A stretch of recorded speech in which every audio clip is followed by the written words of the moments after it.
Hey everyone, how you doing? This is Amon Green, Green Bay Packers all-time leading rusher, and you're watching Packers Total Access Live, your daily source for Packer content. Go Pack, go!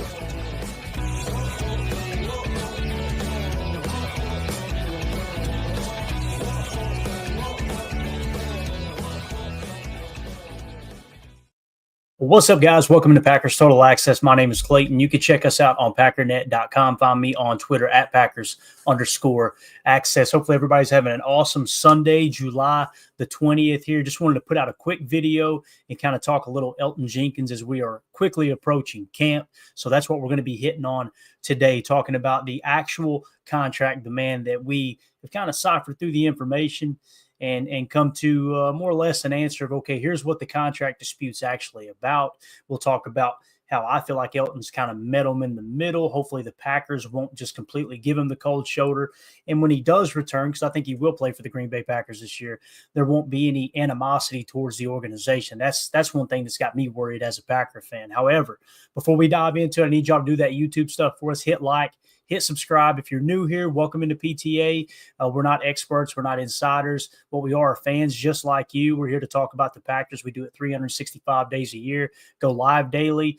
Some cases, like today, we'll be going live again later on this evening. So make sure you're subscribed. Hit that bell notification so you make sure you get notified every time that we do go live, whether it's a pregame show, postgame show, film breakdown, which tonight really excited about the Tucker Kraft breakdown that we're going to be doing. I think you guys will enjoy it. We'll cover all of his touchdowns from the 2024 season and kind of break down some of the X's and O's. So let's just get into it here real quick. Elgton Jenkins' actual contract demand. Will the Packers, right? Elgton Jenkins, the Packers Pro Bowl left guard turned starting center for the Green Bay Packers, has now been placed on the non-football injury list and will not participate in the first practice training camp on Wednesday. Here are the latest details on what we know. Okay, so again, just combing through the internet, social media, and gathering information, having AI put it together in bullet point form. Here's some of the details that we have gathered here. Okay, so the NFL's official daily transaction wire provided no detail on Jenkins's injury or when it occurred, and it is possible the move is procedural given the offseason context. And I think that's what this is, guys. I don't think he's got an injury. I think it's just real simple. He and the Packers still haven't come to an agreement yet. So what they'll do is put him on that non-football injury list, let him kind of sit to the side. He'll probably still be in camp with, the new age, with the new CBA. It's a hold in now, right? That way they still get paid. It gets counted as participation, but they're not doing anything physical. Really what it comes down to, guys, this is the only way that these players can protest their contract, even though they've got a contract. Maybe they want some more guaranteed money.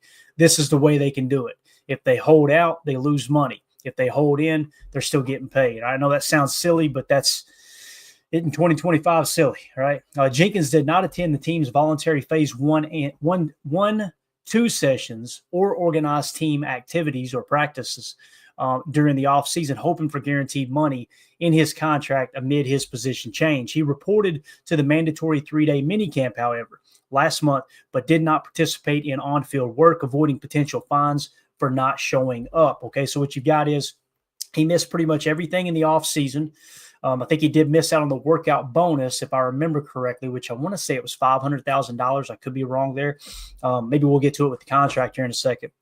But he did show up for the mandatory minicamp, okay? So keep that in mind. During minicamp, head coach Matt LaFleur stated Jenkins was helping coach other players and working on the side with no specific injury mentioned, saying, quote, "We thought it was best to keep him out today." So you can see here he was actually working with some of the players, as you see him here with Sean Ryan, and just kind of giving coaching tips. And this is where I tip my cap to Elgton Jenkins. And again, we'll get into the contract details in a minute and what I think it is they're looking, or what he's looking to accomplish with this hold in. But at least he showed up for the mandatory minicamp. And not only showed up, he could have sat over to the side like a sourpuss with his arms crossed and not talked to anybody. But you see he was in there coaching up players. To me, and this is what Brian Balaga talked about on Wildy and Tausch, several weeks ago, what you're doing is you're operating in good faith. You're letting the Packers know, look, man, I'm not sore over this. There's no hard feelings, but can I get another pull on some guaranteed money is essentially what it comes down to, right? So I just think it's important to mention everything in context that he did show up and help those players, okay? So General Manager Brian Gutekunst, when asked about progress on an agreement with Jenkins said, quote, "We'll keep those things in-house. We really don't talk about contract stuff." Respect Goody for that. It'd be real easy for Goody to come out and him, have a little ill will and be like, "Hey, look, he's under contract. He better be here." Right? He didn't do that. That's why I think this is going to get resolved and resolved fairly soon. Hopefully I'm right there. Jenkins is not upset about switching positions. That was another thing is, hey, he doesn't want to switch positions to center, right? Well, Matt LaFleur said when they spoke about it going into the offseason, I think it was with the exit interviews, he seemed receptive to the idea of him playing center. So that doesn't seem to be an issue. Now, the money might be an issue, right? Because centers get paid less than guards now. It seems like that's been a shift here, maybe not recently, but some time ago. So he's not upset about switching positions or the team's 4-year, $77 million deal with ex-San Francisco 49ers left guard Aaron Banks, who will start in Jenkins' old spot there at left guard. He seeks financial assurances for his final 2 years of the contract, which has no remaining guaranteed money.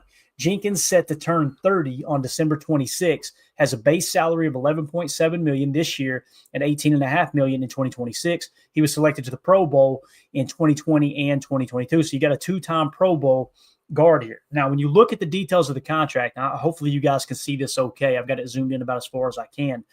What's notable here, if you look in the 2025 column, or row, I should say, $11.7 million in base salary. This is according to Spot Track. The sign-in proration, which that's money he's already gotten, it's just prorated over the duration of the contract, $4.8 million. Okay.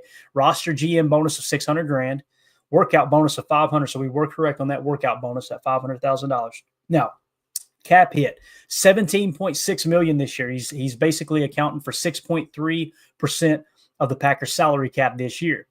$9.6 million in dead cap. What does that mean? If they were to move on from him right now, okay, they could free up the difference of 17.6 and 9.6, right?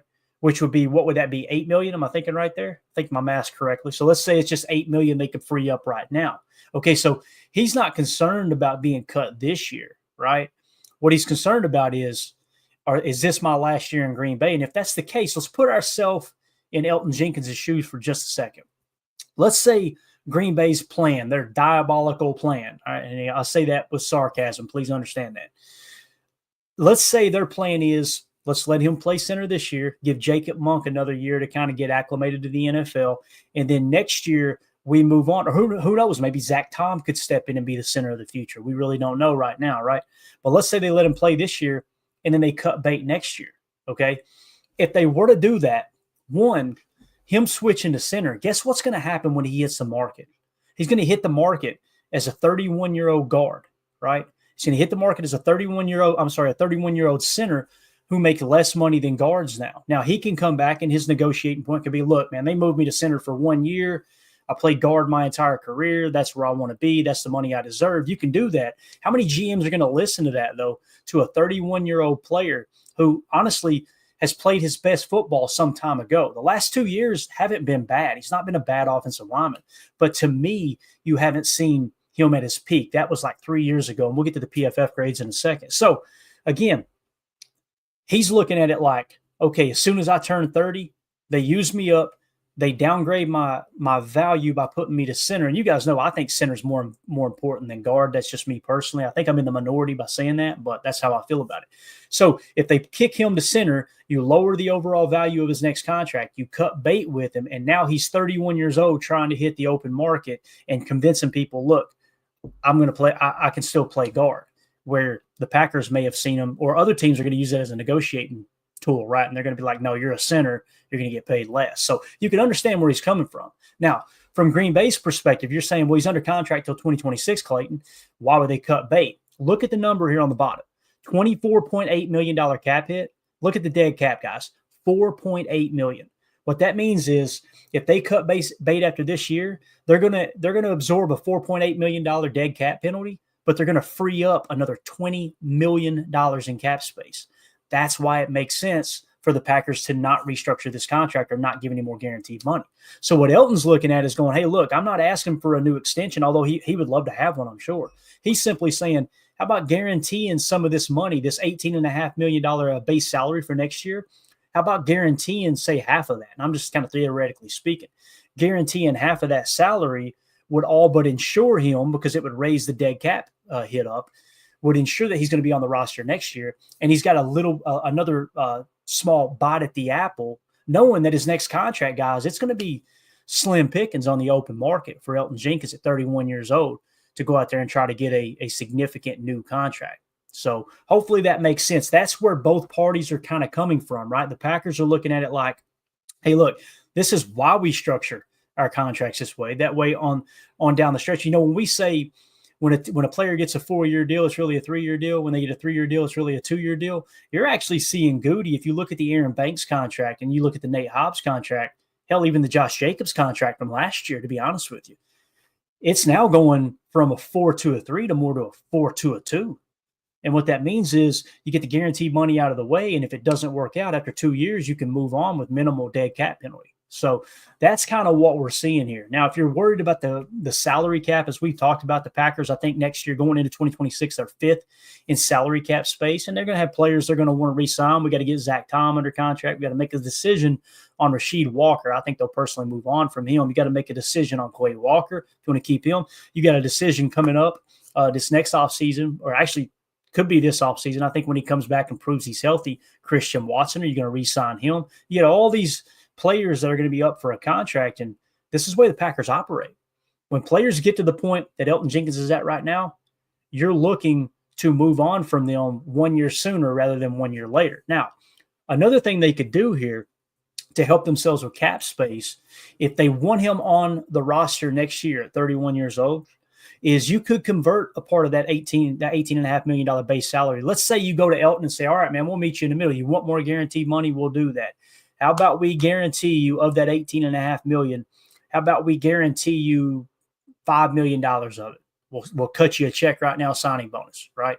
And what they can do is take that $5 million and they can spread that out over the duration of the contract. It doesn't have to be allocated to 1 year or the other, or you could tack on voidable years and kick the can on down the road a little bit. Not a huge fan of that, but that's an option too. There's no reason to do that with the current salary cap positioning the Packers are in. Now, with that being said, Elgton would look at that and go, let's say $5 million is enough for him.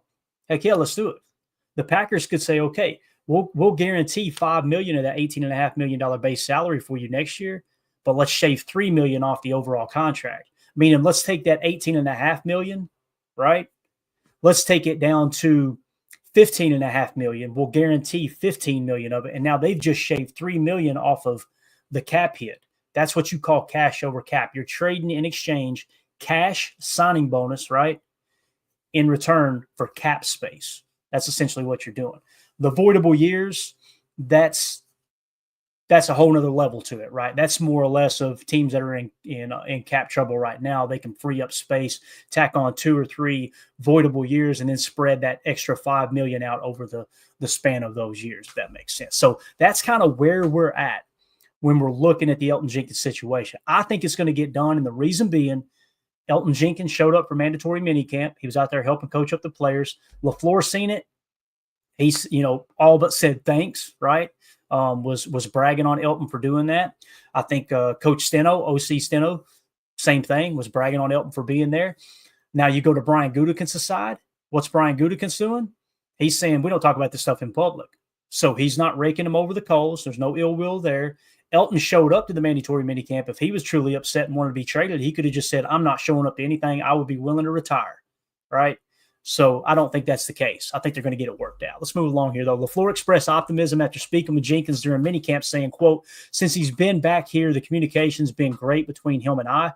I expect him to be ready to go when we come back. He's a guy that I really respect how he works. The product, obviously, that he's put out there from an individual standpoint has been pretty impressive. He's fought through some adversity. He's going to be a big part of this thing, right? Now, again, this is Brian Billick 101, right? Brian Billick, for those of you who don't know, worked under Bill Walsh for a long time. Then he ended up going on to be the head coach of the Baltimore Ravens. And everybody kind of rolled their eyes like this is more of a PR guy. He's a head coach. He went Super Bowl with the Baltimore Ravens, right? So what he always says is when you talk to the media, you're talking to your team. You have to look at it that way. And now think about this.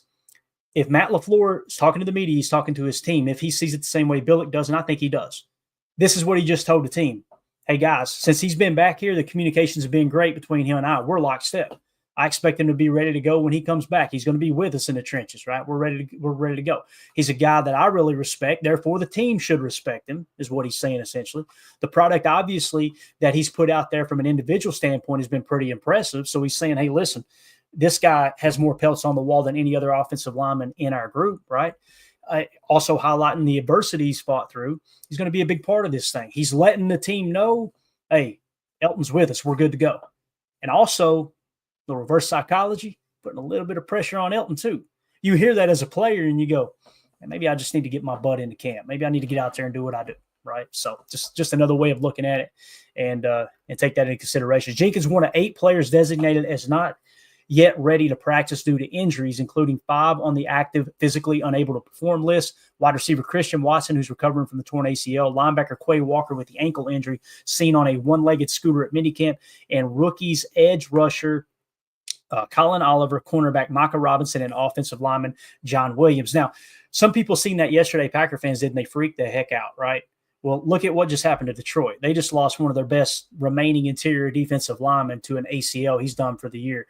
Chicago Bears are I've seen them placing players on the physically unable to perform list. Guys, this is common practice. This time of year, in some cases, it's when you put them on the pup, you're opening up a couple extra spots. You could bring in some undrafted guys. If they're not quite ready to go, bring in some undrafted guys, some guys that are under the radar, get them into camp, get a quick look at them. No, those 2 failed their physical, get them out of here. Let's go ahead and activate those guys off pup or whatever the list may be there, NFI, whatever you want to call it. So just keep that in mind. I wouldn't freak out over that stuff just yet. We covered that pretty extensively. You can find a video below. You just click on the video talking about injuries. We did a pretty extensive breakdown of the rookies who were going to start camp on Wednesday on the physically unable to perform list, essentially.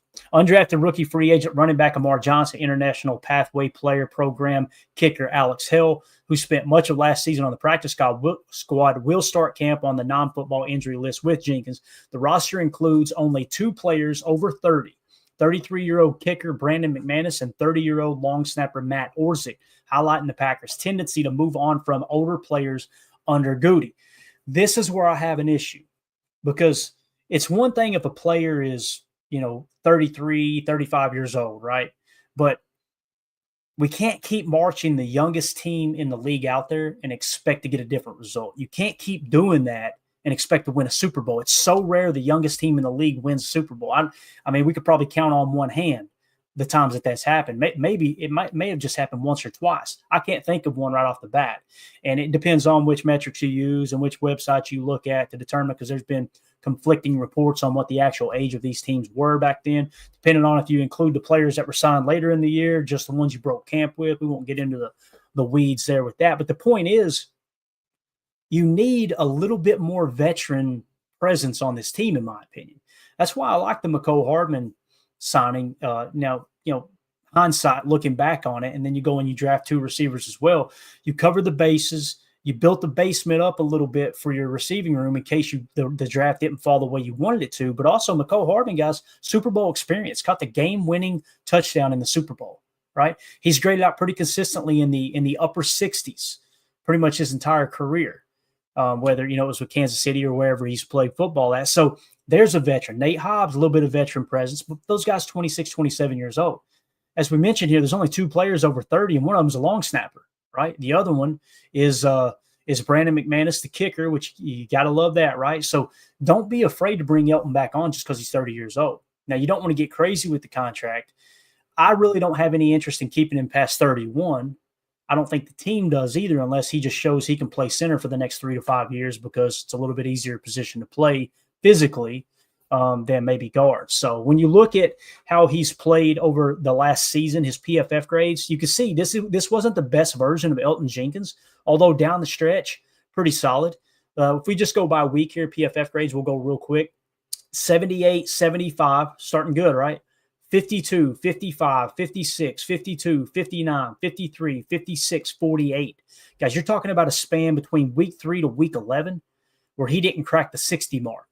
That's not a good look. And again, I'm not saying PFF's everything. You guys know how I feel about this. But maybe that raised some flags like, hey, is he struggling to play guard now? Maybe we kick him to center and let him kind of anchor the offensive line from a, from a mental standpoint. helping set the protections, right? Touching the ball every play, helping with double teams on the inside, as opposed to having to take on just a powerhouse 3-tech type thing. I think it's worth just looking into and mentioning there. Now, his play picked up starting in week 12, 87, then dropped all the way to a 31, right, the very next week. So that's his worst grade of the year. Then back up to a 72, 66, 69, 71, and 80. So when you look at his career PFF grades, coming into the league in 2019, he played 964 snaps, right? Starting then 69, then the following year 67. 2021, he jumps all the way to an 82, guys. That's elite. Like, yeah, hey, one of the best guards in the game right there, right? 2022, a 72, then back down to a 65 in 2023, and slightly up last year at a 61. And when you look at the sacks allowed, these are important numbers, right? When you look at the sacks allowed, let's just go over the last 3 years. In 2022, he allowed 3 sacks. In 2023, 0 sacks. And then last year, he allowed 1 sack. So that's really good numbers from a pass blocking standpoint, right? When you look at the hits and the hurries, last year he only allowed 2 hits, which was pretty far down from the 6 hits he allowed in 2023. When you look at the hurries in 2023, he gave up 17 hurries. In 2024, this past season, only 13. When you look at the penalties, though, this is where it gets a little bit ugly. So he was averaging pretty much his entire career. Penalties his rookie year, 8, okay? Then he got it down to 5, way down to 3, back up a touch to 4, then 4 again. But in 2024, 10 penalties he committed last year. So I think it's twofold. I think the Packers looked at it and they said, you know what? Elton's not playing as good as he used to. Let's kick him to center. That'll make it a little bit easier from a physical standpoint. Let's bring in Aaron Banks, a younger version of Elton. I'm not saying he was as good as Elton in his prime. We'll see how he gels with this Packers offensive line. I do think it was a good signing, though. You bring him in to play left guard, get the young buck in there to take those 3-techs on, right? The 3s and the 1s, and then kick Elton to center. That way he can just kind of help with double teams unless somebody's in a 34 jam front and he has to block the nose. So kind of feels like this move to center was a combination of things. And again, I just want to make my opinion clear here. I think from Elton's standpoint, I understand why he wants some more guaranteed money. He sees a writing on the wall. This thing's starting to come to an end a little bit, man. It's wild to think about, too. It seems like it was yesterday he was drafted. But when you crack 30, man, it's rare those guys last much longer than that. Now, the great ones do, don't get me wrong. And maybe Elton can get back to that 2021 form. That would be great. But we will see if he can get there for sure. So, again, I like the way Elton's handled this. He could have been aggressive about it and pouted and folded his arms and they're trying to cheat me out of money. He didn't do that. It's just like, hey, look, this is the only leverage he's got, gang. If you agree to move to center, and then withhold services, try to get some more guaranteed money, what's the Packers' other option? It's to either go to Jacob Monk, Sean Ryan, or move Zach Tom from tackle to center, right? So he's got a little bit of leverage there, just like, hey, man, can I get some more guaranteed money? I think they'll work it out. And I'm eager to see how much more money is guaranteed once the deal gets done. And you guys know I'm speaking pretty confidently the deal is going to get done. I believe it will. I believe the deal will get done for sure. So, there you go. That's just kind of a breakdown on the contract situation with Elgton Jenkins. I wanted to give you guys just a quick little update, my 2 cents on it, and just combing through the internet. Okay, is there any reports we missed? I know there were several people reporting on this. I seen Bill Huber reporting on it earlier in the offseason. Jason Wilde's had a lock on it as well.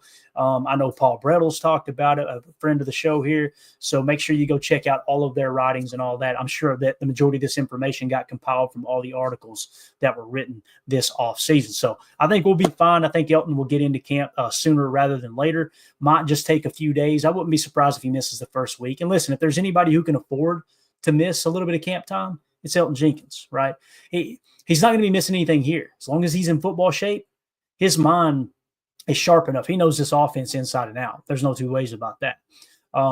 So, and here's the other thing too. If you want to look at things through a green and gold lens, lenses, positive standpoint, Jacob Monk's getting some extra reps. Sean Ryan will get some extra reps. And who knows, maybe we'll see Zach Tom at center a little bit too. But you're kind of seeing what those guys can handle while they figure this thing out with Elton. But I expect him to be back in training camp, at least watching. but obviously he's gonna start on the list where he isn't actually participating in physical activity. So that's it, guys. Just want to give you guys an update on that contract situation and what I think it's the resolution is. All of that stuff, the answer to the issue here, I think we'll get it squared away and get ready for camp. But we're coming right down to it, boys. It's coming up this week. Really excited for all our camp coverage. So make sure you're subscribed to the channel if you're new here. Make sure you like all that good stuff. Share it with a friend, and yeah, just make sure you got notifications on. That way, when we go live, you're going to get more and more shows like this where we just randomly go live during the day. You'll get a notification, and maybe you can slide an ear pod in and listen to the show while you're at work or whatever. But y'all have a great day. We'll see you tonight, 6:30 p.m. Central Time for PTA Live. Big Tucker Kraft show tonight. We're going to break down the tape. It's going to be a lot of fun. I'm going to show you guys why I personally think Tucker Kraft is a top 5 tight end in the league, and why we have no reason to believe he can't emerge into the top 3. And who knows, within the next 2 or 3 years, might end up being the best tight end in the league if everything goes as planned. So hit that like, hit subscribe. Y'all have a great day. We'll see you tonight. God bless. Here we go. We're out. Bye, guys.